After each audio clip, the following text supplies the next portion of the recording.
A'udzubillahi minasyaitonirrajim. Bismillahirrahmanirrahim. Wala haula wala quwata illa billahil aliyyil azim. Alhamdulillahirabbil alamin. Assalatu wassalamu ala asrofil anbiya'i wal mursalin wa ala alihi washabihi ajmain. Rabbi shrah li sadri wa yassir li amri wahlul 'uqdatam min lisani yafqahu qawli waj'alni wazran min ahli. Assalamualaikum warahmatullahi wabarakatuh. Waalaikumsalam warahmatullahi wabarakatuh. Baik sahabat-sahabat, jadi kitab terkait dengan mengistirahatkan diri dari mengatur apa-apa yang Allah sudah jamin, begitu ya. Jadi di sini kalimat untuk membuka bab ini bab tentang kekhawatiran manusia yang terbesar adalah terkait persoalan rizki, gitu. Nah, jadi dalam kitab itu ada kalimat seperti ini.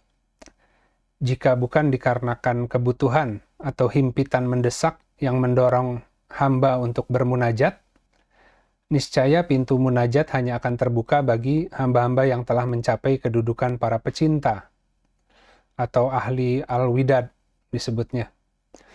Ya, jadi alhamdulillah memang secara fitrahnya manusia diciptakan oleh Allah dengan serba berkebutuhan gitu. Ya, utamanya sih butuh makan ya. Ya, tapi untuk bisa makan, untuk bisa belanja harus bekerja, punya penghasilan dan seterusnya lah begitu ya. Sehingga harus bermuamalah dengan orang lain. Tapi kalau kebutuhan pokoknya Allah desain manusia itu tidak ada kebutuhan pokok, maka mungkin dia bisa menyendiri gitu. Sehingga hukum muamalah diharuskan ada. Harus ada profesi yang berbeda-beda, harus ada yang menghasilkan beras, tadi ada para petani, ada yang bertanam sayur-mayur, buah-buahan. Nah, ada yang kemudian bekerja di kota dengan uangnya, kemudian membeli produk-produk itu gitu. Jadi hanya karena satu desain ya, bahwa manusia itu makhluk yang serba membutuhkan, sehingga banyak hukum Allah yang bisa terjadi di dunia ini gitu. Nah, jadi kalau seandainya kita nggak punya kebutuhan, mungkin kemampuan untuk bisa bermunajat itu hanya bagi orang-orang yang sudah masuk ke makom mencintai Allah. Nah, sementara hari ini kita masih jauh dari mencintai Allah, dari mengikuti Rasulullah, tapi karena mungkin banyak problem dalam kehidupan, banyak kebutuhan yang sudah kita coba tadi ya, lakukan, atasi dengan akal pikiran, dengan kemampuan, tapi masih banyak yang kurang ya. Sehingga kita punya kebutuhan gitu untuk berdoa kepada Allah gitu.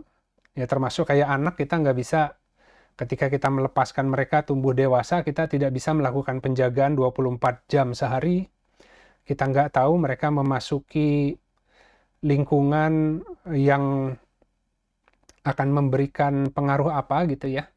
Tapi yang bisa dilakukan oleh orang tua adalah berdoa kepada Allah, menitipkan anaknya kan gitu ya. Tawakal kan dalam segala hal. Ketika seorang suami pun pergi dari rumah meninggalkan istri dan anak, kita seringkali lihat di TV, di berita, banyak takdir-takdir yang menyeramkan ya. Ada yang kemalingan, ada yang dirampok, ada yang mengalami berbagai macam tindak kriminal. Tapi kan kita tidak mungkin tadi ya, di rumah kita sendiri menyiapkan penjagaan. Mau sekuat apa sih penjagaannya ya? Mau pasang pagar yang tinggi, mau pasang CCTV, mau pasang ada yang jaga gitu. Kan tidak seperti itu ya. Sementara kadang-kadang kita melihat ya kejahatan, takdir-takdir yang menyeramkan sering terjadi di sekeliling kita. Mau sedang di rumah, mau sedang berpergian. Artinya banyak hal yang di luar kuasa kita gitu. Nah, kira-kira begitu ya sahabat-sahabat ya. Nah, tapi karena ada tadi kebutuhan tadi, kita tidak mampu, maka kita mohon ke Allah gitu. Penjagaan ya dari hal-hal yang di luar kuasa kita gitu. Nah, kemudian ini minggu lalu sudah ya, kita masih minggu depan juga akan mendrill terkait dengan persoalan rezeki, jaminan Allah ya. Jadi ini bab 7, rahasia mengapa Allah menciptakan hasrat bagi manusia untuk ikut mengatur dan memilih gitu. Nah, minggu lalu kita sudah bahas maksudnya apa, bukan tidak boleh berencana, tapi seringkali manusia merencanakan kehidupannya menerabas takdir gitu ya, sehingga apa yang dia upayakan tidak mengalami keberhasilan dan kemudian dia putus asa gitu ya. Jarang orang yang bisa bertasbih, mengalir dalam kehidupan, mengikuti gelar takdir yang Allah sediakan, yang sebenarnya gelar takdir itu sesuai dengan kemudahan ya, karena takdir itu akan terkait dengan kehidupan yang terbaik kalau orang mampu mengikuti sungainya gitu. Setiap orang diberikan kelebihan dan kekurangan tertentu, punya keterbatasan. Nah, kalau dia berusaha untuk bergerak di luar keterbatasan diri, dia akan sulit kehidupannya gitu ya. Ambisi, ngoyo begitu ya.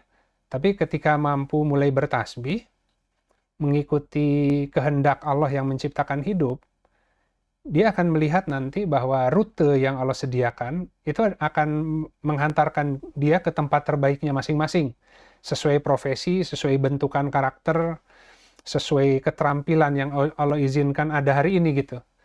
Nah, cuman kan orang kadang-kadang tadi membanding-bandingkan kehidupan antara satu dan lain gitu ya. Setiap orang punya fungsinya, punya cara bertasbihnya. Kalau benar maka akan mudah gitu ya. Nah, baik, kita masuk dari Quran surat At-Tolak ya. Quran surat 65 ayat 3, bagian dari ayat 1000 dinar katanya ya. Auzubillahiminasyaitonirrajim, bismillahirrahmanirrahim. Dan dia, Allah, memberikan rizki dari arah yang tak disangka. Dan barang siapa yang bertawakal atas Allah, maka dia mencukupi gitu. Semua kebutuhannya akan Allah cukupi. Sesungguhnya Allah akan menyempurnakan urusannya. Sungguh Allah telah menjadikan bagi tiap-tiap sesuatu ketentuan gitu. Jadi kita dalam kondisi hari ini yang serba terbatas, serba kekurangan, itu disuruh tawakal gitu. Karena kalau kita tawakal, maka semua yang menjadi kekurangan untuk memenuhi hajat kita yang Allah kehendaki, itu akan Allah yang cukupi gitu. Cuman manusia, minggu lalu kita bahas, ada dua kecenderungan. Satu, kurang usaha. Yang kedua, berlebihan usahanya gitu. Jarang yang bekerja, berusaha sesuai dengan kadar diri yang Allah mampukan, tanpa ngoyo berlebihan batas. Dan di titik ketika dia sudah mengerjakan semua yang dia mampu, dia menyerahkan ke Allah. Jarang itu. Jadi tawakal itu harus menyerahkan di titik yang pas gitu. Kalau di titik yang kurang usahanya, maka itu namanya nggak mensyukuri. Ya, dikasih problem, dikasih kemampuan untuk berpikir, untuk berusaha menjawab persoalan dengan tadi ya, akalnya, tapi dia nggak mengerjakan, maka itu tidak mensyukuri akal. Tapi ketika akalnya sudah mentok menjawab persoalan, tapi terus mencari jalan berpikir, ya mesinnya akan jim gitu ya, mesinnya akan panas gitu, dan orang akan stres gitu. Jadi tawakal tuh ilmu untuk menyerahkan di titik yang tepat gitu. Jika kita sudah mengerjakan bagian kita, sisanya serahkan ke Allah gitu. Nah, kemudian ini skema mudah-mudahan membantu ya sahabat-sahabat. Jadi masalah yang paling sering dikhawatirkan oleh manusia itu adalah persoalan rezeki. Nah, rezeki itu sehingga dengan kekhawatiran terkait rezeki, antara ibadah dan muamalah itu sering tarik-menarik gitu. Dan orang seringkali menghabiskan waktunya di dunia itu dalam kegiatan muamalah gitu. Ya, berbisnis, bekerja, mencari penghasilan, mencari penghidupan begitu ya. Sehingga tadi waktu untuk ibadah ya, atau konsep ibadahnya jadi terpisah. Ya, ibadah-ibadah, bekerja-bekerja gitu. Padahal sebenarnya kan Allah tidak menciptakan jin dan manusia kecuali untuk beribadah gitu. Nah, jadi kalau kita lihat dalam skema ya, sebenarnya kan hadisnya demikian. dua orang yang bermitra ya, atau berserikat, maka Allah menjadi yang ketiga selama tidak ada pengkhianatan. Jika ada pengkhianatan, maka Allah akan keluar dari perserikatan itu dan kemudian berkah dari usahanya itu akan dicabut gitu. Nah, jadi sebenarnya kita berhubungan dengan makhluk itu adalah sebuah sarana untuk menyeru Allah gitu. Karena rizki yang ngasih Allah. Makanya jika seluruh makhluk berusaha untuk menghalangi ya rizki seseorang, tidak akan mampu ya jika Allah tidak menghendaki gitu. Demikian juga ketika semua orang ingin membantu kita agar kita dilancarkan, kalau Allah tidak izinkan tidak akan terjadi juga gitu. Ya mudorot, manfaat yang mampu kita realisasi itu harus ada izin dan kehendak Allah. Nah, ini nanti tadi kita lihat di Quran surat 65 At-Tolak ya, terkait dengan tawakal. Nah, jadi kalau di muamalah itu ada syarat ya, agar si muamalah itu bisa menjadi jual beli yang mabrur.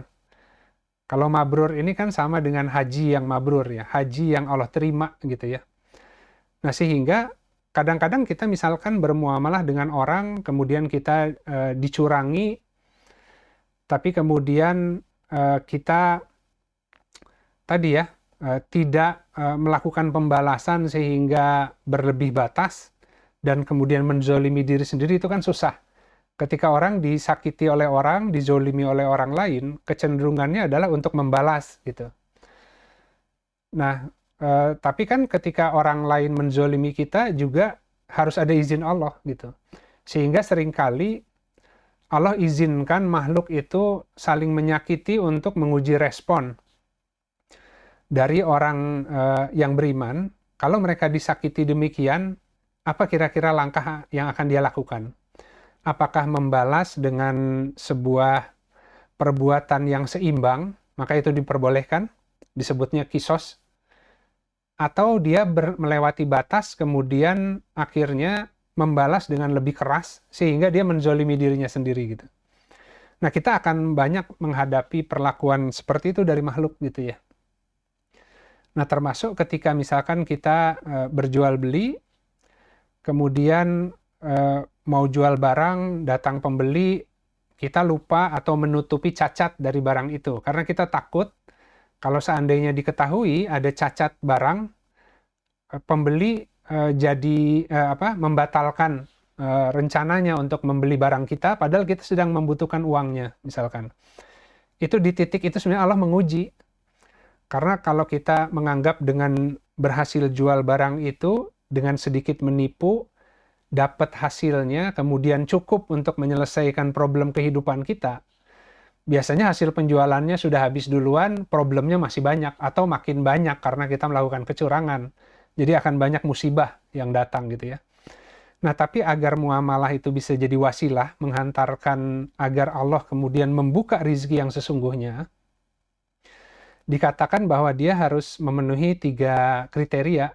Yang pertama, dia harus sahih, harus sehat, harus bersih tadi. Kalau ada cacat ya disampaikan, ya serahkan. Mau jadi beli silakan. Kalau ternyata orangnya bilang saya tetap beli tapi karena ada cacat sedikit saya nego, ambil harga sesuai keriduan kedua belah pihak. Nah, itu disebut bertakwa. Sehingga meskipun dia berhasil menjual barang harganya agak kurang karena dia menyampaikan ada cacatnya, tapi Allah kasih dengan rizki dari sumber lain nanti untuk memenuhi semua urusannya. Nah, cuman manusia itu hanya kadang-kadang terhijab oleh sarana ya, oleh lawan muamalah gitu. Padahal Allah tuh sedang menyaksikan kelurusan hati dalam bermuamalah agar Allah mau bermuamalah dengan dia gitu. Nah, jadi yang pertama harus sahih, harus valid, harus sesuai dengan syarat yang ada di fikih. Ya, barangnya harus di tangan, harus bisa diserah terimakan. Kalau ada cacat harus disampaikan, ada speknya jelas, begitu kan ya? Nah, itu standar ya. Tapi di luar itu juga harus adil. Di atas adil harus ihsan juga, gitu ya. Jadi harus yakin bahwa ketika kita berjual beli tadi, Allah tuh lagi nyaksiin. Kalau kita menyempurnakan takaran timbangan, maka rizki kita yang di langit Allah akan sempurnakan, diturunkan. Nah, kira-kira begitu, sahabat-sahabat. Nah, jadi kita lihat di Quran Surat Al-Balad, Quran Surat 90, ayat 4 dan 5. Sesungguhnya kami telah menciptakan manusia dalam keadaan susah payah. Ya. Apakah dia menyangka bahwa tidak ada sesuatu pun yang berkuasa atasnya? Jadi manusia itu tadi diciptakan memang serba sulit ya. Susah payah ya, mengelola urusan dunianya susah, apalagi akhiratnya gitu. Itu memang desainnya begitu. Jadi untuk mengelola urusan dunia aja udah sulit, ya apalagi akhirat gitu. Nah, seringkali orang ada yang memperoleh dunia, kehilangan akhirat, ada yang kehilangan dua-duanya gitu ya. Nah kan yang afdol adalah yang mampu mengelola urusan dunia dan akhiratnya dengan baik. Sehingga ya hayatan thayyibah itu ya baik di dunianya itu semuanya terrealisasi full. Ya semua potensi terbaiknya, dan juga di akhiratnya selamat begitu ya. Nah itu sulit. Makanya kalau tidak bertakwa maka tidak Allah ajari. Dan ketika orang mengejar dunia, biasanya akhirat tuh menjauh. Tapi sebaliknya kalau mengejar akhirat, dunia menjauh gitu ya. Nah, sama tadi ketika orang bekerja muamalah, rizki itu dikaitkan hanya dengan muamalah, tidak dikaitkan dengan kegiatan ibadah, maka seakan-akan ya kalau nyari uang kerja biasa, tapi kalau ibadah ya sholat, puasa, padahal satu kesatuan tuh ya. Sholatnya harus di sejadahnya jadi lebih panjang ke dunia gitu ya. Dalam ruang muamalahnya dia juga berzikir kepada Allah, dia berzikir di dalam pasar begitu kan ya, dan beramal soleh gitu melalui produk dirinya gitu. Nah, kemudian kita lihat di Quran Surat Az-Zariyat ayat 56 sampai 58, dan tidaklah aku menciptakan jin dan manusia kecuali agar mereka beribadah kepadaku. Tidaklah aku menghendaki dari mereka rizki, dan tidak pula aku menghendaki agar mereka memberiku makan. Ya. Sesungguhnya Allah, dialah yang maha pemberi rizki, yang mempunyai kekuatan yang kokoh. Jadi ini Ar-Razak ya, tapi juga Zul Quwatil Matin gitu, yang memiliki kekuatan yang kokoh gitu. Jadi orang nggak bisa menerabas rizki Allah dengan bermaksiat, tuh nggak bisa gitu. Kalaupun dia lakukan itu semata-mata karena Allah sudah biarkan dibuka semua pintu dunia, dimudahkan, tapi kemudian dikembalikan ke tempat yang seburuk-buruknya nanti. Nah, mereka-mereka yang mengharapkan kehidupan dunia, tidak mengharapkan akhirat, maka Allah segerakan bagi mereka balasannya di dunia, dan mereka tidak ada bagian di akhirat gitu.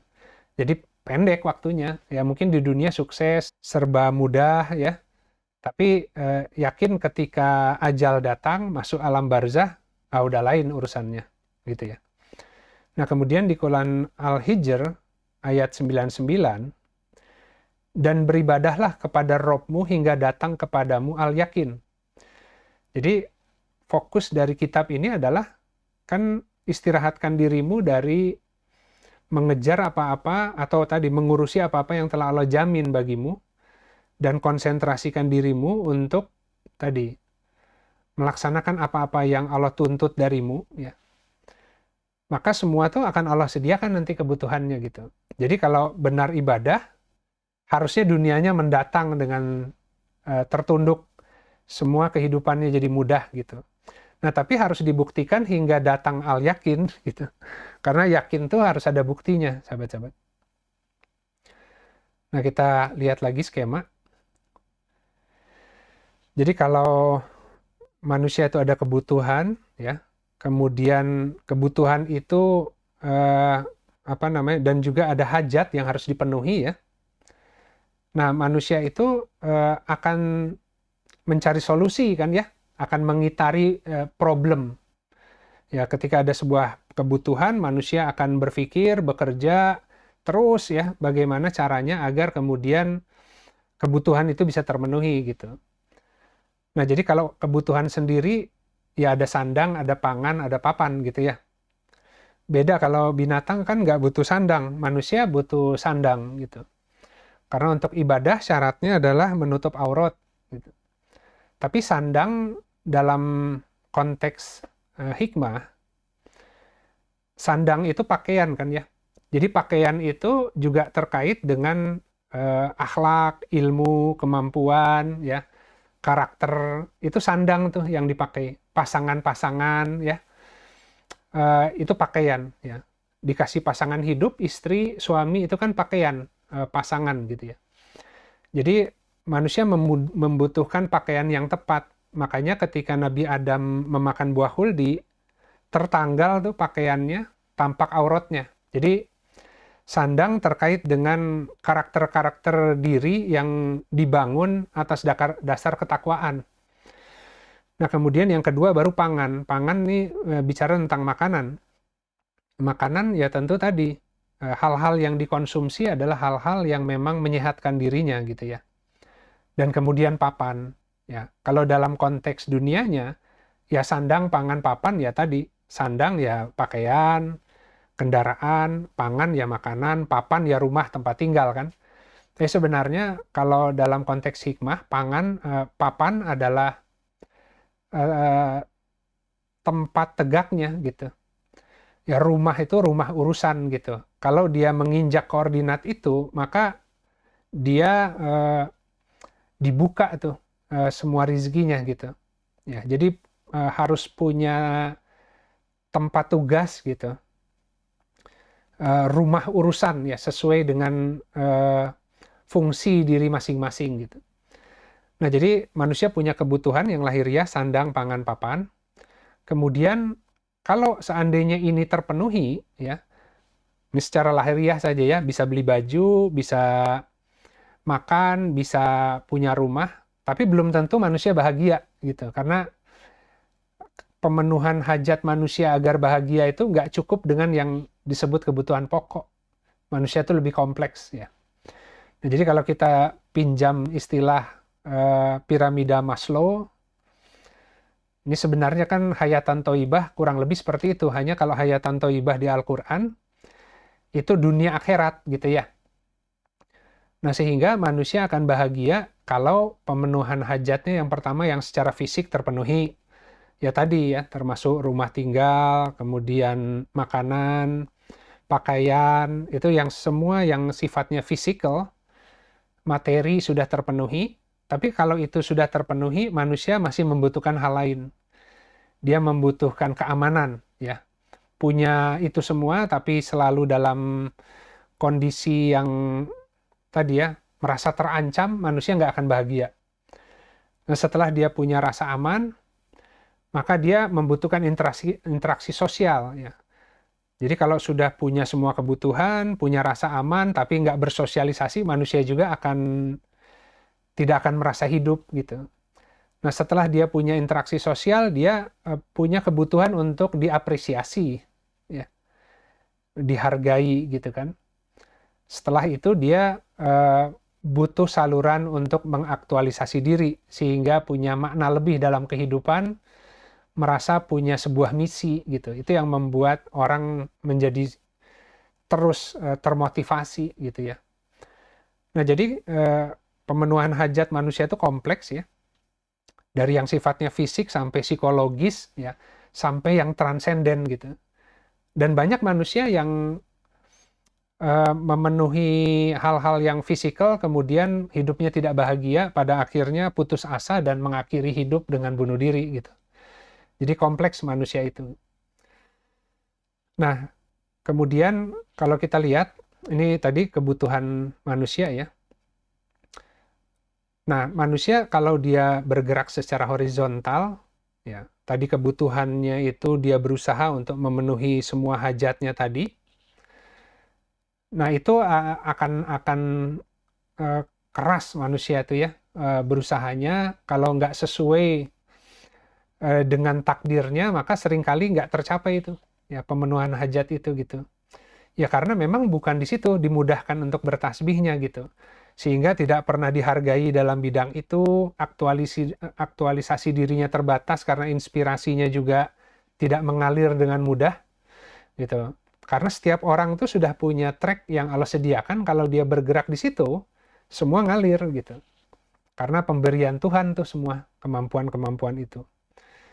Nah, sehingga manusia nggak bisa untuk memperoleh kebahagiaan itu, hayatan thayyibah tadi, hanya dengan mengandalkan gerakan yang sifatnya horizontal atau solusi-solusi duniawi, tapi juga secara vertikal, dia juga harus semakin mengenal Allah gitu ya. Ar-Razzaq Al-Matin tadi. Nah, jadi kalau kita lihat di sini, kebutuhan tersebut adalah sarana-sarana untuk munajat kepada Allah sebenarnya. Makanya istilah umroh dan haji, ya, kalau umroh itu berkunjung, ta'aruf, ya, ketika kita banyak kekurangan, banyak kebutuhan, kita bekerja sesuai kemampuan, kemudian kita berhasil tawakal, sekali-kali ya, kadang banyaknya gagal gitu. Ketika kita berhasil tawakal, ternyata tiba-tiba ada solusi, ada jalan keluar, ada kemudahan, ada kecukupan ya. Nah, tadi dengan cara itu, dengan kebutuhan tadi, dengan upaya yang terbatas ketika mampu tawakal, dia jadi mulai mengenal ya, oh ternyata kalau benar tawakalnya, meskipun banyak kekurangan, selalu ada aja di ujungnya gitu. Ya.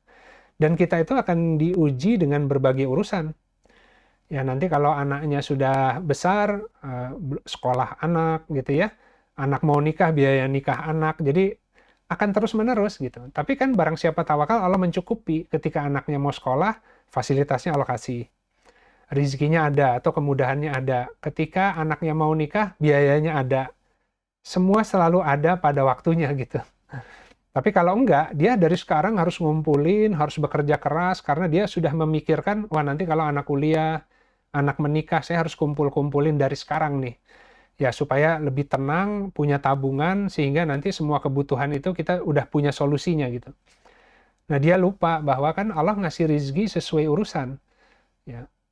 Kalau dia menimbun harta karena tidak yakin bahwa ke depan ketika urusannya datang Allah akan ngasih rizkinya, berarti dia sudah menserikatkan Allah dengan harta benda, tabungan, dan sebagainya gitu. Nah, ketika orang diuji dengan kefakiran yang dia tidak mampu mengerjakan, menyelesaikan, kemudian dia berusaha semampunya dan berhasil tawakal, tiba-tiba ada sekali, dua kali berhasil, ketiga lupa, gagal, tapi ketika terus-menerus, dia jadi semakin mengenal ya, oh ya udah prinsipnya begitu. Ya, kalau berhasil tawakal selalu ada aja gitu ya. Jadi umroh itu ta'aruf sebenarnya dengan Allah melalui kegiatan muamalah kita. Kalau haji itu sudah ma'rifat. Jadi bedanya kalau haji dengan umroh, kalau haji kan wukuf di padang Arafah. Jadi dia sudah tenang, sudah sukun, sudah diam, bekerja saja sesuai kemampuan, tawakalnya sudah otomatis. Ya karena sudah kenal ya Allah tidak akan mengecewakan orang yang berdoa. Kalau hajatnya memang benar, ada urusannya di sana, nggak usah khawatir. Tapi kalau urusan yang dibangun adalah untuk memuaskan hawa nafsu, seringkali Allah persulit. Nah, dia ngerti itu, batasan itu. Jadi tidak dalam semua urusan Allah persulit. Allah akan persulit ketika manusia mengejar sesuatu yang akan mencelakakan. Karena bukan bagiannya di situ, misalkan. Nah, itu pentingnya tawakal ketika sedang berusaha mengenal Allah. Nah, tawakal sendiri itu di kitab ini disebut adalah tahqiq urusan gitu. Ya kalau tahqiq itu kan kita cross check, kita bertanya bener nggak nih gitu ya. Nah tahqiq urusan dengan upaya yang dimampukan. Jadi kalau seandainya kita punya problem, maka dengan problem yang ada, bagaimana kita harus bergerak gitu ya, sesuai dengan yang Allah kehendaki, Allah ajari di Al-Quran. Kalau benar pola bergeraknya, tidak melebihi batas dan tidak kurang usaha, ya, dan pengharapan menyerahkan urusan ini kepada Allah dan yakin dengan yang ada di tangan Allah tinggi, ya, ketika urusan itu mampu diselesaikan dengan baik, tahqiq urusannya itu menjadi terverifikasi gitu. Jadi kalau yang disebut tahqiq urusan itu tadi kita bekerja sesuai yang Allah mampukan sambil tawakal. Kalau hari ini dunianya semakin terbangun ya dan pemaknaan ibadah di balik semua kegiatannya semakin hadir tanpa kita harus bergerak seperti contoh orang lain ya, karena orang lain itu kan bikin teori sendiri. Kalau mau sukses kiatnya A, kiatnya B, kiatnya C, kata si A begini, kata si B begini, kata si C begini. Nah, maka kita harus mentahkik dengan pola kehidupan kita sendiri. Apakah benar nggak?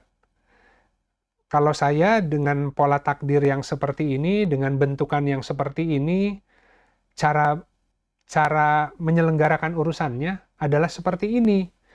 Ya, yang sesuai yang Allah mudahkan, sesuai dengan fitrah diri gitu. Kalau dunia dan tadi ya semakin tersusun dengan rapih ya, maka itu menjadi verifikasi gitu, pola gerak yang pas buat dia. Tapi kalau ada pola gerak yang masih salah, biasanya suka ada aja gitu yang harus kita rapihkan gitu. Nah itu sahabat-sahabat. Nah kemudian di Quran surat Ali Imran ya, ayat 96 dan 97, sesungguhnya rumah ibadah yang pertama-tama dibangun bagi manusia adalah Bakkah atau Mekah yang diberkahi dan menjadi petunjuk bagi seluruh alam semesta. Ya, jadi kalau teman-teman mau tahu Bakkah itu apa, Bakkah itu rumah kuno ya, Mekahnya itu Mekah yang memang dulu pondasi-pondasinya itu ditinggikan oleh Nabi Ibrahim maksudnya gitu. Ya kan? Jadi rumah ibadah yang pertama Allah ciptakan itu adalah Mekah. Ya Baitullah yang ada di Mekah, baru kemudian Baitul Aqsa yang ada di Yerusalem itu. Itu cuman kan sebelum Bani Israel dan Bani Ismail itu kan Nabi Ibrahim dulu. Ketika Nabi Ibrahim dan dengan Nabi Ismail disuruh mendirikan pondasi Mekah itu. Jadi disebut Bakkah itu karena yang dimaksud memang Baitullah yang ada di Mekah itu sekarang itu bukan di zaman Rasulullah, itu bahkan waktu zaman Nabi Ibrahim yaitu gitu. Jadi supaya tidak ada perdebatan, ini sebenarnya kita duluan dari orang-orang Yahudi dan Nasrani karena kita mengikuti agama milah Ibrahim yang Hanif, yang sejak dahulu sudah disebut Muslim. Bakkahnya ada di situ Baitullahnya gitu. Bahkan bukan Nabi Ibrahim juga yang mendirikan ya, yang membangun. Nabi Ibrahim dan Nabi Ismail tuh meninggikan dasar-dasarnya. Jadi pondasinya udah ada. Itu sejak zaman Nabi Adam. Nah, jadi yang diberkahi menjadi petunjuk bagi seluruh semesta alam. Padanya terdapat tanda yang nyata, yaitu makomnya Ibrahim. Barang siapa yang memasukinya, amanlah dia. Dan kewajiban manusia terhadap Allah adalah berhaji ke Baitullah, yaitu bagi siapa yang mampu mengadakan perjalanan kepadanya. Dan barang siapa yang mengingkari kewajiban itu, maka sesungguhnya Allah Maha Kaya, tidak membutuhkan, tidak memerlukan sesuatu apapun terhadap alam semesta.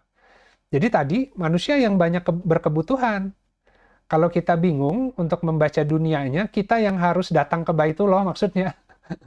Ya, karena Allah yang tidak membutuhkan kita, kita yang butuh Allah, kita yang serba fakir, Allah yang Maha Kaya, Al-Ghani.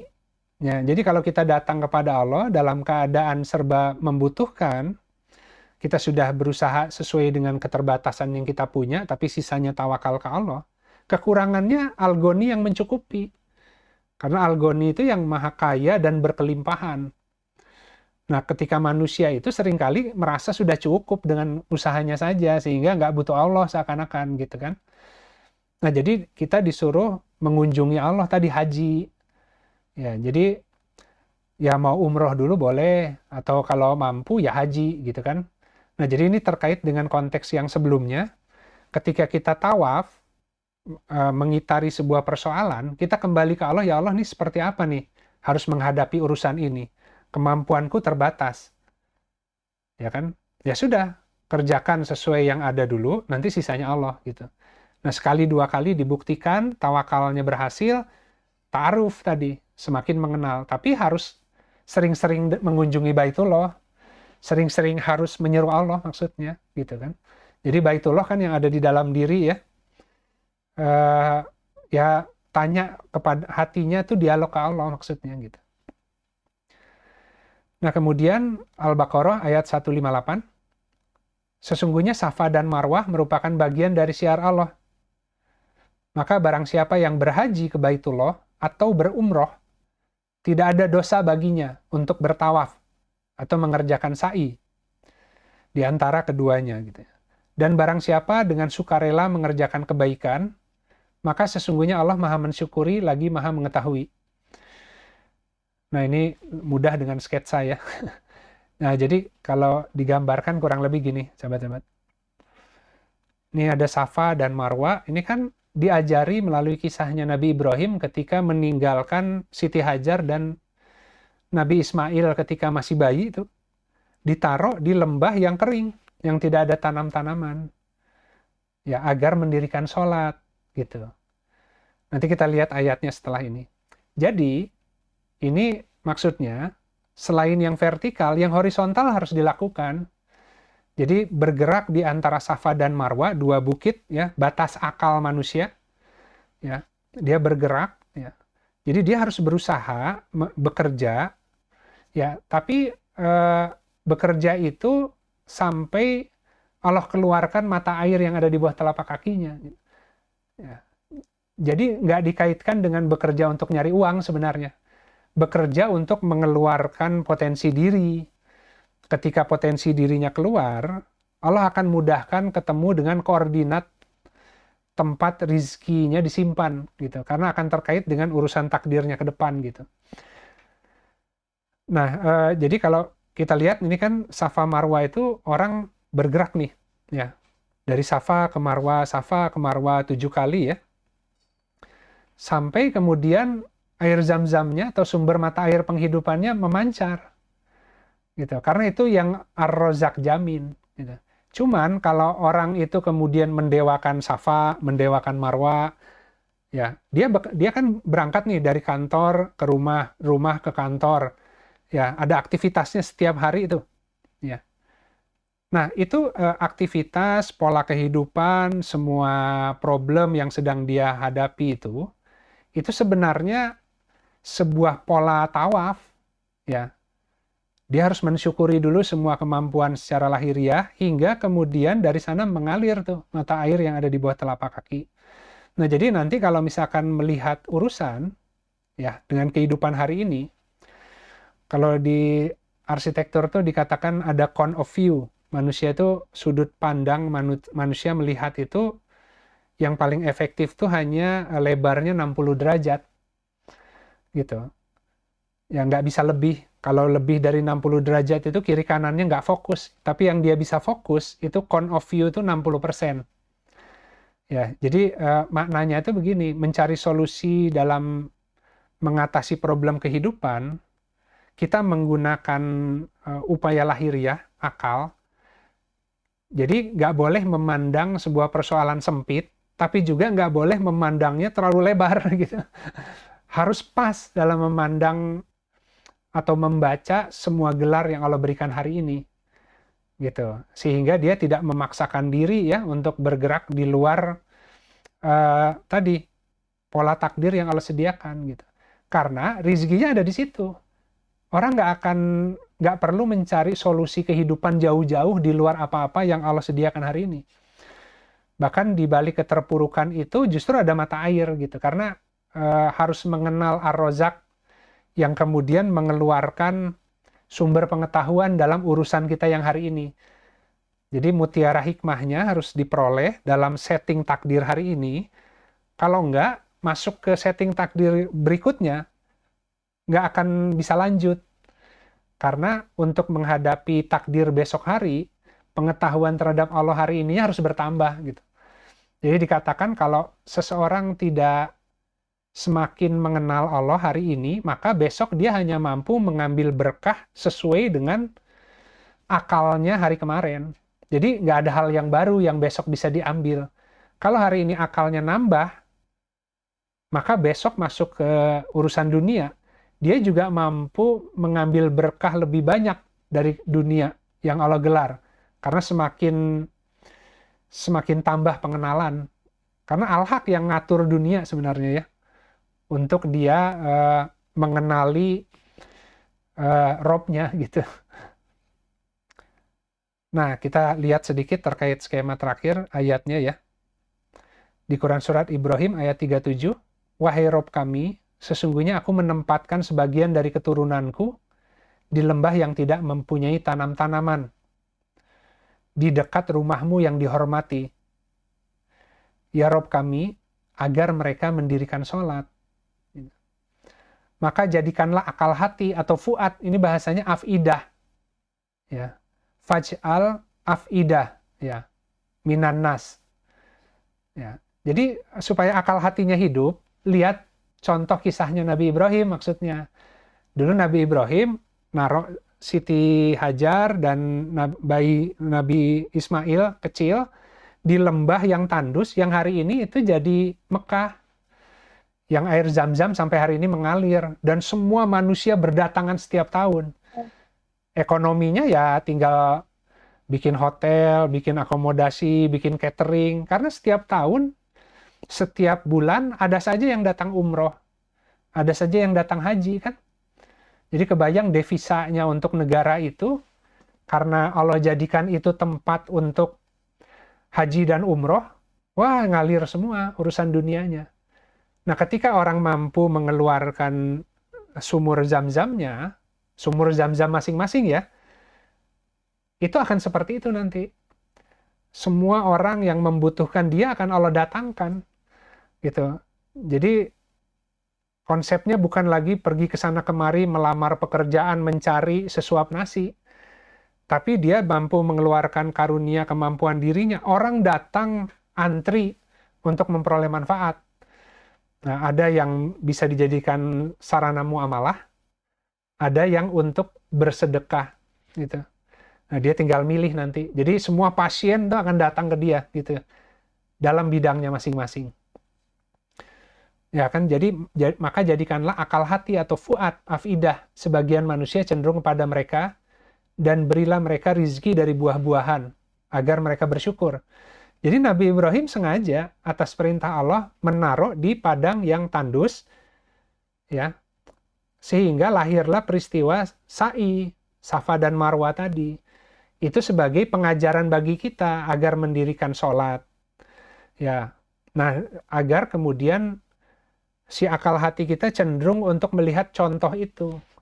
Bahwa rizki itu nggak akan jauh-jauh nyarinya. Kalau hari ini menganggap bahwa takdir yang hari ini kering kerontang, kemudian berusaha pindah tempat, mencari takdir lain yang lebih baik, yang namanya ujian itu ngikutin orang. Ada masalah di kantor, rizki kurang, akhirnya ngelamar cari kerjaan yang lebih baik, cari permulaan yang baru dalam lingkungan yang baru, ujian akan ngikutin. Ya. Tapi bumi diri kita yang hari ini berantakan, kalau kita berhasil untuk mengeluarkan rizki dari bawah telapak kaki, buminya akan dijadikan hijau, gitu, yang gersang kering kerontang hari ini. Jadi orang biasanya berusaha untuk menghindari takdir dengan pindah tempat. Nah, biasanya ketika orang pindah tempat, paling happy-nya sebentar, tapi kemudian ujian yang belum dijawab di takdir sebelumnya akan datang lagi. Akan bertanya lagi Allah melalui takdir-takdir yang kurang lebih sama. Makanya ketika orang tuh terus, kenapa ya saya ujiannya terus-menerus hal itu? Ya karena kamu mau pindah kemanapun yang itu belum kamu jawab. Gitu. Kamu belum mampu mengenal Allah yang mendesain pertanyaan yang dibalik itu ada hikmah buat kamu. Gitu. Karena itu nanti takdir yang dia alami, itu akan menjadi bekal untuk dia bertugas nanti. Mungkin banyak bantu orang di urusan itu, gitu. Tapi hari ini kan masih pusing dengan trauma diri, dengan ujiannya sendiri, gitu ya. Alih-alih dihadapi dengan sabar dan sholat, orang seringkali cari jalan pintas untuk keluar. Ya orang ketika kelilit hutang, pindah, gali lubang, tutup lubang, sampai akhirnya udah selesai semua yang dipinjami nggak ada yang mau, akhirnya beralih ke pinjol. Begitu ke pinjol makin terpuruk lagi, dihajar habis-habisan. Nah, akhirnya meledak juga. Kenapa? Karena dibalik ketidakmampuan membayar hutang, harusnya digunakan tadi karena ada himpitan hidup yang mendesak, itu harus menjadi sarana munajat. Ya Allah, supaya hamba bisa keluar dari hutang piutang ini, apa yang harus saya lakukan? Nah, di Al-Quran ada kan. Nah, cuman karena dia takut, menghindar, maka akhirnya ledakannya semakin besar meskipun dia tunda, tapi ujungnya lebih porak-poranda hidupnya gitu. Bisa keluar juga kalau kemudian tawakal. Tapi butuh pengajaran yang pahit akhirnya gitu ya.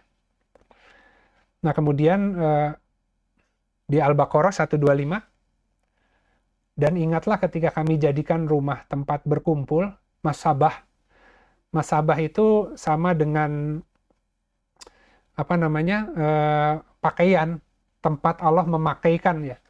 Jadi kalau seandainya kita hari Jumat berkumpul di masjid untuk menunaikan sholat Jumat, itu disebut kahfi, guanya orang beriman, disebut masabah, tempat berkumpul di hari raya mingguan, ketika Allah kemudian nanti akan menghiasi dia dengan pakaian-pakaian yang terbaik.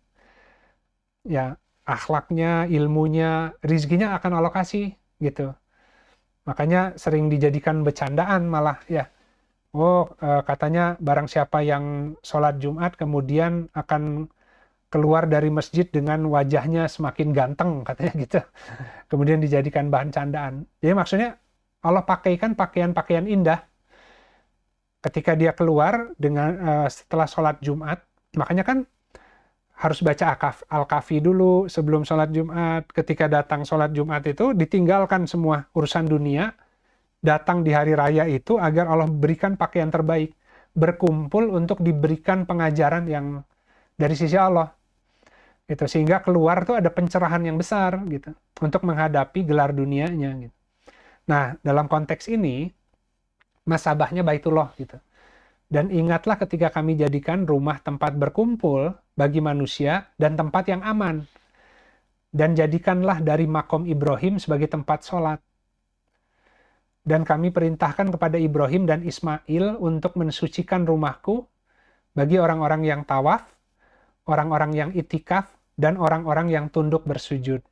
Nah, terakhir mungkin ini insya Allah akan kita bahas di minggu depan ya, terkait dengan amal soleh, belajar dari kisahnya Nabi Musa di Quran Surat Al-Qasas ayat 24. Hari ini mungkin kita lihat dulu aja ayatnya. Insya Allah minggu depan kita akan jelaskan terkait dengan amal soleh itu seperti apa gitu ya. Di Al-Qasas ayat 24, maka dia, Musa, memberi minum ternak kedua perempuan itu. Kemudian dia berpaling ke tempat yang teduh, lalu berdoa, ya Robku, sesungguhnya aku amat memerlukan terhadap suatu kebaikan yang telah engkau turunkan kepadaku. Jadi Nabi Musa berdoa kepada Allah, memerlukan kebaikan yang sudah Allah turunkan. Gitu. Jadi Allah sudah menyediakan takdir berikutnya yang terbaik, cuman terhalang dari situ gitu. Kemana koordinatnya? Akhirnya yang bisa dilakukan hanya beramal soleh dengan cara membantu memberi minuman ternak kedua perempuan itu, yang notabene adalah anaknya Nabi Syuaib. Ya. Nah, jadi dalam kisahnya di tafsir, itu ketika kabilah yang sebelumnya selesai memberi minum, si sumur itu ditutup oleh batu besar gitu. Sehingga ketika giliran anak-anaknya Nabi Syuaib mau memberi minum ternaknya, mereka nggak mampu untuk mengangkat batu besar itu, sehingga ternaknya bisa minum. Nah, datanglah Nabi Musa yang dalam keadaan kurus kerontang, habis lari dari Mesir, melarikan diri, serba membutuhkan makanan, minuman gitu ya. Kemudian beramal soleh dengan mengangkat batu sehingga si ternak kedua perempuan itu bisa minum. Setelah kemudian menutupkan kembali sumur itu dengan batu yang besar itu, Nabi Musa langsung menjauh dan berdoa kepada Allah.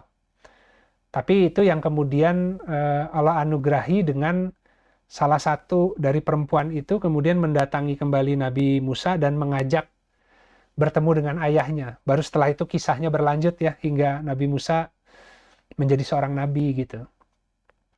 Nah, makanya di Quran surat An-Nahl ayat 97, barang siapa yang beramal soleh, baik laki-laki maupun perempuan, sementara ia adalah orang yang beriman, maka sungguh kami akan menghidupkannya dengan penghidupan yang baik. Dan sesungguhnya kami akan memberikan balasan kepada mereka dengan yang lebih baik dari apa yang mereka kerjakan. Ya itu, sahabat-sahabat, mungkin hari ini yang bisa di-share. Atur nuhun. Assalamualaikum warahmatullahi wabarakatuh. Waalaikumsalam warahmatullahi wabarakatuh. Baik, sahabat-sahabat, alhamdulillah. Ada 2 pertanyaan yang masuk. Kita bacakan dulu yang di Zoom chat ya. Baik, pertanyaannya Bismillahirrahmanirrahim dari Bu Maya. Assalamualaikum warahmatullahi wabarakatuh. Izin bertanya, Kang, apakah kalau kita menabung dinar atau emas sesuai hadis yang dianjurkan untuk menegakkan rukun Islam mengeluarkan zakat? Setelah mencapai nisab 85 gram, tapi tadi dikatakan kita tidak boleh menimbun harta. Sedangkan kita harus menabung sedikit demi sedikit. Bagaimana sebenarnya seharusnya? Terima kasih. Kurang lebih begitu pertanyaannya. Iya, betul. Prinsipnya sama aja, bahwa kan tadi tentu kalau nisabnya memenuhi syarat maka harus dikeluarkan zakat ya. Ya, tapi kan prinsipnya gini, semua harta yang kita timbun, mau bentuknya uang kertas, mau investasi dalam bentuk properti, mau dalam bentuk emas batangan, kalau kita meninggal, yang kita butuhkan itu kan bukan tabungannya ya, bukan bentuk emasnya, bukan bentuk uang rupiahnya, ataupun bentuk aset ya. Kalau itu mungkin kita wariskan ya, kita tinggalkan buat ahli waris ya. Tapi yang buat kita sendiri, manfaatnya itu adalah harta yang kita punya tadi, Allah suruh untuk menyedekahkan. Menyedekahkan itu bukan artinya ngasih. Ya, sedekah itu artinya membenarkan keimanan. Kalau kita orang beriman, maka berapa yang bayar zakatnya, berapa yang diinfakkan untuk membantu orang lain, untuk membantu urusan agama, dan juga berapa yang mungkin dimuamalahkan, dikerjasamakan dengan orang lain. Ya, sehingga ketika kita punya tabungan, bukan nggak boleh, tapi kan orang seringkali semua hartanya jadi tabungan untuk kayak asuransi gitu. Jadi dia merasa tenang, seakan-akan ada pegangan untuk masa depannya karena masih punya tabungan. Nah, secara akidah itu bahaya. Kita lebih mengandalkan harta tabungan untuk menciptakan rasa aman ketimbang amal soleh gitu. Nah, sebenarnya dosa yang besarnya adalah penserikatan. Ya, bukan masalah tabungannya, tapi penserikatan karena diasosiasikan dengan sebuah jaminan masa depan. Gitu.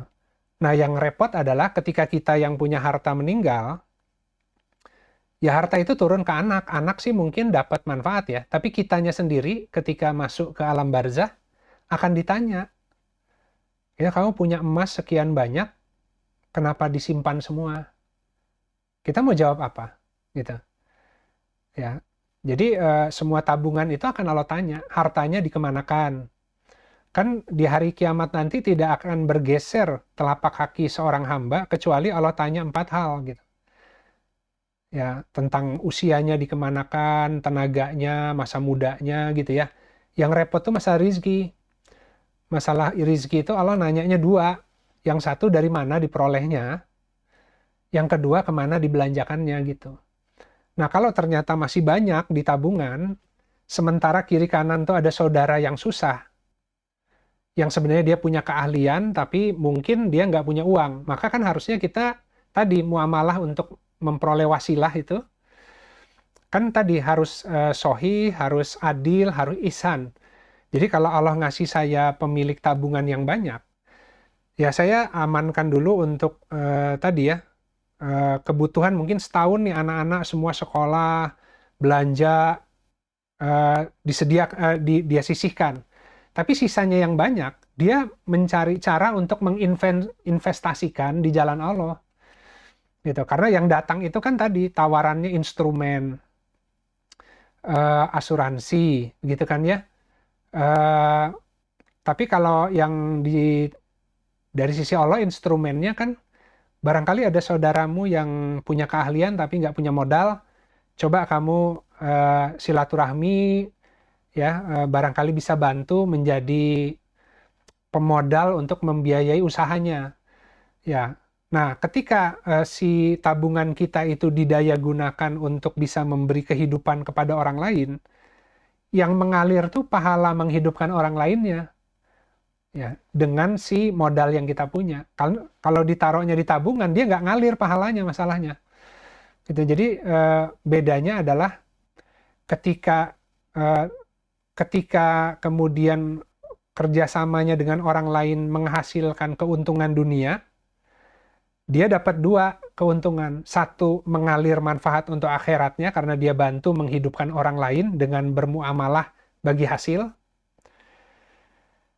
Yang kedua adalah Allah berikan juga keuntungan dunia. Ternyata usaha joinannya itu berhasil juga sehingga makin nambah uangnya gitu. Atau yang kedua, usahanya dengan orang lain bisa jadi tidak untung secara duniawi, tapi secara akhiratnya itu mendatangkan kebaikan yang banyak buat dia gitu. Jadi sebenarnya inti utamanya adalah bukan masalah bentuk yang disimpan itu kertas, emas, atau aset, tapi lebih bagaimana harta simpanan kita bisa mengalir manfaatnya sampai ke alam berikutnya. Nah, konversinya seperti apa gitu. Jadi bukan nggak boleh nabung, tapi harus bikin portfolio berapa yang ditabung, sehingga tidak mencederai akidah, dan berapa yang harus diputarkan agar si harta yang tabungan tadi bisa dikonversikan untuk kehidupan kita selanjutnya. Jangan semuanya diwariskan maksudnya. Karena kita yang mau berangkat ke alam berikutnya yang lebih butuh bekal. Kira-kira gitu, Ndra. Kajiannya panjang sih memang tentang itu. Baik, Alhamdulillah. Baik, satu pertanyaan lagi. Pertanyaan yang kedua ya. Baik, pertanyaan yang kedua. Jadi pertanyaan ini dari seorang Pak RT gitu ya, di lingkungan salah satu sahabat kajian Rabu. Titip pertanyaan katanya. Bismillahirrahmanirrahim. Assalamualaikum warahmatullahi wabarakatuh. Kak Punten izin bertanya, ada salah satu warga kami yang maaf secara ekonomi sangat kurang dan qadarullah diuji sakit kanker rahim. Suaminya diuji sakit stroke, tapi suaminya dibawa oleh keluarga pihak suami ke kampung halamannya. Sedangkan istrinya tetap di Bandung bersama anaknya kelas 8, tapi tidak sekolah karena tidak ada biaya. Pengurus RT dan warga membantu untuk pengobatan dan antar ke rumah sakit juga untuk makan sehari-hari. Tapi akhirnya orang ini jadi ketergantungan dan jadi mengandalkan bantuan warga sepenuhnya, dan yang kami sesali, orang ini mohon maaf dalam kondisi sakit dia masih merokok dan punya pacar. Pacarnya sering datang ke rumahnya dan maaf tidak sholat. Kami sudah berkali-kali menasehati untuk sholat dan muhasabah, tapi ya tidak ada perubahan. Kami jadi bingung, apakah kami masih tetap harus membantu atau bagaimana? Kalau tidak dibantu, kami nggak tega karena untuk makan saja mereka nggak ada. Tapi dibantu terus malah jadi mengandalkan orang lain, dan orangnya sendiri tidak mau berubah. Kurang lebih begitu pertanyaannya. Iya, memang pakaian takwa tertinggi itu adil soalnya. Agama Islam itu agama yang adil. Jadi adil itu sulit ya. Adil itu harus melalui takwa. Jadi Allah yang ngajari. Barang siapa yang bertakwa maka Allah akan mengajari gitu. Keadilan itu tadi termasuk terkait bagaimana membantu seseorang gitu. Jadi kayak misalkan tadi kalau memang yang bersangkutan hari ini sedang dalam keadaan seperti itu, serba membutuhkan, berarti dia punya hak secara syariat untuk memperoleh harta zakat kan. Jadi dia masuk sebagai mustahik gitu. Tapi seringkali ketika seseorang berada dalam kategori mustahik, kemudian kita sebagai pengurus atau amilin zakat membantu, ya tadi ya melalui RT, menggalang bantuan, kemudian menyantuni, seringkali secara mental orang itu akhirnya malah rusak gitu. Nah makanya kewajiban kita semua, termasuk tadi Pak RT, yang nomor satu adalah watawasau bil haq, watawasau bis sabr. Jadi ketika orang dalam keadaan sulit, dia memenuhi syarat untuk dibantu secara zakat, secara uang, tapi juga biasanya harus diiringi oleh nasihat.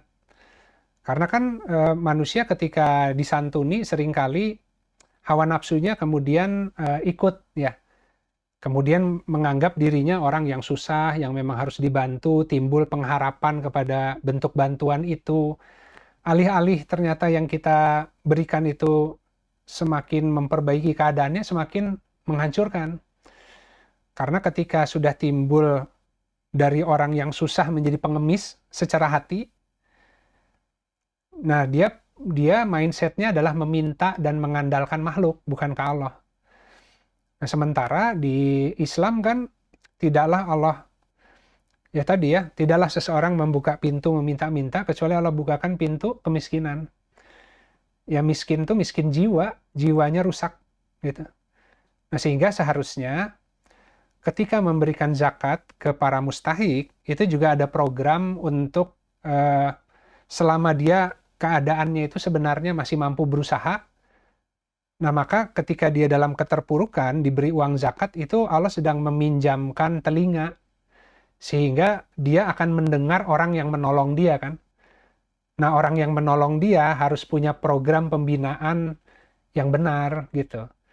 Jadi mungkin alih-alih disantuni, motivasinya dinaikkan, diberikan tadi nasihat-nasihat yang baik, kemudian dibuatkan sarana agar kemudian dia berjuang kembali untuk tadi mengeluarkan potensi diri, sehingga kita bisa mengeluarkan dia dari asnaf malah yang tadinya mustahik menjadi muzaki gitu kan.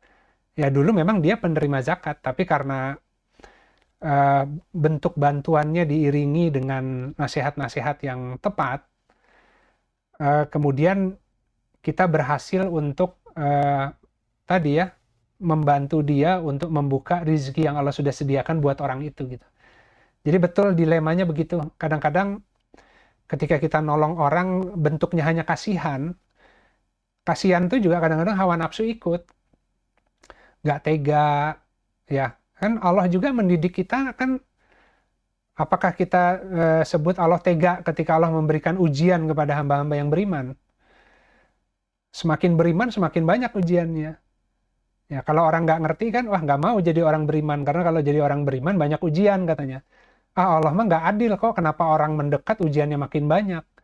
Kalau yang munafik tuh ujiannya cuma setahun sekali 2 kali di Al-Quran. Kalau orang beriman lebih sering. Nah, kalau dalam kacamata bukan ilmu memandangnya, maka kita akan mengatakan Allah nggak adil. Ya, kalau orang beriman harusnya kan ujiannya makin dikit. Enggak. Gitu. Jadi kalau Allah cuman hanya kasihan, ya kasihannya itu justru kalau tidak mengenal Allah. Gitu kan? Sehingga Allah akan mendesain kehidupannya penuh dengan ujian, semakin banyak hikmahnya, semakin bertambah mengenal Allahnya, semakin aman, semakin tenang hidupnya. Karena ujian itu semua menyingkir kalau membawa serta Allah ke dalamnya kan. Nah jadi Allah maha adil, ya maha bijaksana gitu. Jadi mungkin gitu Ndra. Jadi apa yang harus dilakukan kalau sudah mulai ada kecenderungan yang buruk karena pemberian kita, Maka harus dirapatkan lagi bagaimana caranya agar pemberian ini tidak kemudian maksudnya baik tapi malah mencelakakan orang. Nah, jadi kita harus nanya ke Allah, seperti apa program yang terbaik? Karena itu hamba Allah yang dititipkan ke kita yang susah itu. Kalau kitanya hanya pakai parameter tega nggak tega, nanti yang punyanya yang marah ke kita. Ini orang bantu tapi caranya salah malah merusak hamba Allah yang lain. Gitu. Jadi dalam agama itu kadang-kadang datang orang keluh kesah, curhat panjang, hanya dirubah perspektif memandang hidup, dia bisa lebih tenang. Ya, karena bukan dia saja yang mengalami ujian, semua orang juga pasti diuji. Cuman tadi cara memandangnya sempit. Nah, watawasau bil haq itu memberikan nasihat agar pola perspektif memandang kehidupan itu lurus dulu. Ya, baru nanti secara terprogram selain diberikan ilmu juga diberikan bantuan finansial. Tapi kalau hanya bantuan finansial, kadang-kadang orang malah terjerumus ke tadi mentalitas yang semakin merusak dirinya sendiri. Dan kita akan diminta tanggung jawab oleh Allah nanti. Gitu mungkin, Ra. Alhamdulillah. Baik, cukup jelas ya. Karena dari cerita tadi seolah-olah seperti diujinya satu lingkungan RT gitu ya. Alhamdulillah, baik sahabat-sahabat.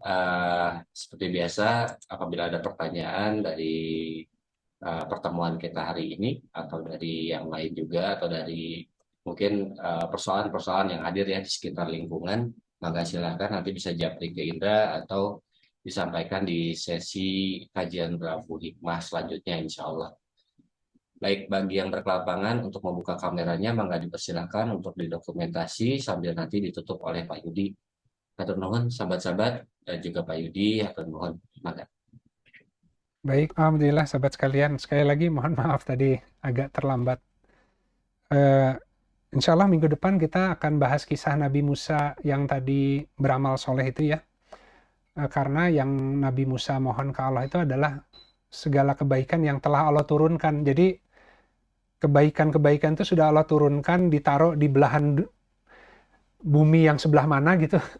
Nah, kita nggak mampu mencapai koordinat itu gitu. Jadi makanya ketika orang berdoa kepada Allah agar turun hujan emas dan perak dari langit, sebenarnya kebutuhan kita untuk besok itu Allah sudah sediakan di bumi ini. Jadi roadmap-nya udah ada lah gitu. Cuman kadang-kadang kita ketutup gitu. Insya Allah minggu depan saya juga sambil belajar nih sahabat-sahabat, karena ini kitabnya Ibnu Atha yang saya pikir khusus mengkritik orang-orang yang sudah beriman tapi kok yakinnya masih kurang-kurang aja gitu. Jadi Ibnu Atha ngasih bantuan gitu. Alhamdulillah saya yang banyak ternasehati dengan kitab itu. Baik sahabat sekalian, terima kasih atas kehadirannya, atas meluangkan waktunya di sela-sela kesibukan sahabat-sahabat untuk bisa bergabung untuk sama-sama tadabbur kitabullah. Semoga Allah berikan kelancaran dan kemudahan sahabat sekalian untuk bisa tadi ya menemukan aspek wajah Allah di balik semua urusan takdir yang hari ini sedang dikerjakan, karena ada harta karunia di situ sahabat-sahabat. Baik, yang hak dari Allah, yang batil dari saya pribadi, mari kita sama-sama akhiri kajian pagi ini dengan beristighfar pada Allah dan kita tutup dengan doa kafaratul majlis. Astaghfirullahaladzim alladzi la ilaha illa huwal hayyul qayyum wa atubu ilaik. Subhanakallahumma rabbana wa bihamdika asyhadu alla ilaha illa anta astaghfiruka wa atubu ilaik. Subhana rabbika rabbil izzati amma yasifun wa salamun alal mursalin walhamdulillahi rabbil alamin. Wassalamualaikum warahmatullahi wabarakatuh. Waalaikumsalam.